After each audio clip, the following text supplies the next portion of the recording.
ठीक है, सारे गांव हो जाएंगे, पीपल गांव, गुरूर गांव, बोरकरी गांव, ठीक है, ये सिंगवरी गांव, बबूल गांव और ये सही, ठीक है।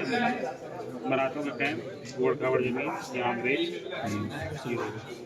तो ये जो है फर्स्ट फेज है। अब बताना शुरू करेंगे कि ये एसआई गांव की एसआई की लड़ाई का प्रथम चरण है, ठीक है, जो अंग्रेजों और मराठों के बीच हुई थी। जब बिजली जो है मराठों का सामना करने के लिए केतना नदी के किनारे पहुंचता है, वहाँ पर एक टीला होता है। आसपास के लोगों से सूचना प्राप्त करके वहाँ पहुंचता है, तो टीले पे खड़ा होकर बिजली घुड़सवार सेना पे था ना, तो घोड़े पे तो वो खड़ा होकर देखता है, बिजली ये देखता है कि जुहा और कितना नदी के बीच में मराठों का कैंप लगा हुआ है। कैंप के चारों तरफ तोपें लगी हुई है। असई गांव के पास एक तोप लगी हुई है, सिंगरी गांव के पास तोप लगी हुई है, ठीक है। उनके घोड़े जो है घास चल रहे हैं, ठीक है। तो ये देखता है कि जो केतना नदी बहुत गहरी है, केतना नदी को कहीं से भी आप पार नहीं कर सकते, इसलिए उसको पार करने के लिए घाटों की आवश्यकता है। तो घाट के लिए जो सिंगरी घाट था वो तोपों से सुरक्षित था, ठीक है। इस वजह से यहाँ से पार करना संभव नहीं था। तो बिजली आदेश देता अपनी सेना को कि हम लोग तुरंत जो है नदी की दिशा में आगे बढ़ेंगे और आगे घाट की तलाश में करेंगे, ठीक है। आगे जहाँ भी कोई गांव होगा वहाँ पर घाट होगा, तो वहाँ से लोग पार कर लेंगे, ठीक। जैसे ही आदेश देता है वैसे मराठों को पता चल जाता है, ठीक है।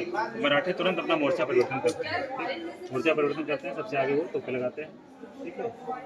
बाकी जो सेना है वो पीछे लग जाती है और ये मोर्चा परिवर्तन करते ही ये फायरिंग शुरू कर देता है, ठीक है। ये फायरिंग शुरू कर देता है। फायरिंग जैसे स्टार्ट होती है वैसे ही तब भी जो है बिजली का आदेश था कि नहीं, हमें पार करके नदी की दिशा में आगे बढ़ना है, रुकना नहीं है। तो फायरिंग के बावजूद भी बिजली की सेना लगातार नदी की दिशा में आगे बढ़ रही थी, ठीक है। जो इनकी तोप खींचने वाले बैल थे इसमें, ये मारे गए, जिसकी कुछ तोप इनकी रह जाती है यहाँ पर, लेकिन इनकी जो सेना है वो आगे बढ़ती रहती है, ठीक है। नदी की दिशा में आगे बढ़ते रहते हैं। आगे बढ़ते बढ़ते क्या होता है, ये पीपल गांव के पास पहुँचते हैं, ठीक है। और पीपल गांव और गरूर गांव के बीच में कम्युनिकेशन के लिए इन लोगों ने घाट बना रखा था, ठीक। तो इनके कुछ घोड़े मारे जाते हैं और कुछ जो है ये इनकी जो तोपें हैं वो रह जाती हैं, ठीक।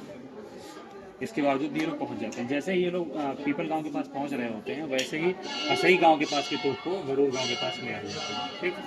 और यहाँ से फायरिंग शुरू कर देते हैं। लेकिन बिजली का आदेश था कि नहीं, हमें डरना नहीं है, फायरिंग से हमें नदी को पार करना है, ठीक। तो ये जो है सेनाएं फिर इनकी नदी पार करना शुरू कर देती है, ठीक। नदी पार करने की प्रक्रिया स्टार्ट होती है। जो इनके पास एक आध जो तोप थी वो आ गई थी, वो नदी में रह जाती है। तो जैसे ही ये नदी पार करने में सफल होने लगते हैं, वैसे ही फिर असई गांव के पास जो तोप लाई गई थी उसको वापस असई गांव के पास लगा दी जाती है और बिजली जो है वो नदी पार करने में सफल हो जाता है, ठीक। पहला चरण एक खत्म, ठीक। तो पहला चरण में जो बिजली का उद्देश्य था नदी पार करना, वो पूरा हो जाता है, ठीक। और दूसरा चरण लाल से नहीं बोल लो, दूसरे चरण में आपको यहाँ पे तोप लगानी है। उधर से लो लाल सैनी।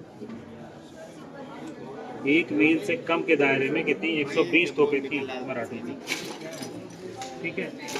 120 तोपें।